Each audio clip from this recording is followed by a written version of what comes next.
چێ ئیسلامە هاوارێک بۆ کوردانی ڕۆژئاوا بۆ لای خودا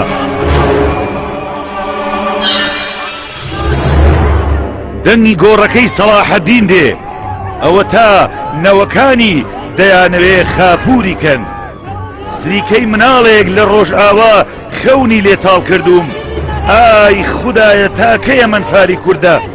زۆڵ و زۆڵ خۆفرۆشانێ لێرن لەم نیشتیمانیان فال و شیوەن و بێکەسیەدان ئەوە تاختوکەی گەنجەکانەدەن دین و دین خەریکی گەوجاندن و خەڵەفاندنی نەوەکانی سەلاحەدین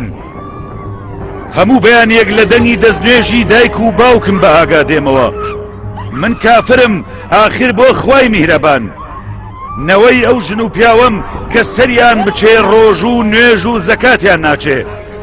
خوای گەورە مسڵمان چییە؟ بەرەی نەسرەیە؟ مورسیە ئەردۆگانە زەواهیریە؟ ویژدانی وڵاتانی بەناو ئیسلامە؟ ئەوە و ئیسلامە نیم دنیا ساردە ئاوی تەنکەکەی سەربان بەستوێتی باوکم بەوە دەستنێژەشوە کەس پێی نەزانیوە چۆن لە حزوری دەرگاکەتە کە چۆنە پاڕێتەوە ئێستا بۆ من کافر بم 1000 ساڵت دەمان کوژن دایک و خوشکمان ئەتەگەکرێ هەر بە سەبرین هانامان هەر بۆ تۆیە خودایە دەی خودایە ئاوڕێ تەنیا ئاوڕێ خۆ دەبینی چی قەتڵ و عامێکە لە ڕۆژئاوای وڵاتم تەیری ئەبابیلەیان بۆ ڕەوانەکە بۆ خێڵی قەلەڕەش و لە ناویان بەرە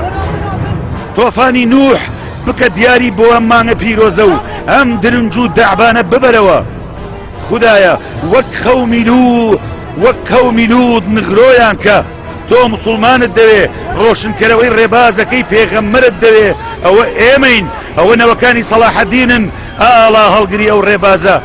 نە زۆڵە کورد نە عەرەب و نە ئەردۆگان نە مالیکی و نە خامنەی نە نەسرەی تیرۆر و بەشاری جەلات دادی ئەو ڕێبازە نادا تەنها و تەنها نەوەکانی سەلاحەدین فریاد ڕەسن بۆ ئازادی قودس و ئیسلام دەسا خوایە میهرێ و با بەس بێ ئەمەنفالی کووردە دەی خودایە با ئەم هاوارەیەک جار زەمین بلەرزێنێ هاواری ئەم کووردە خوایە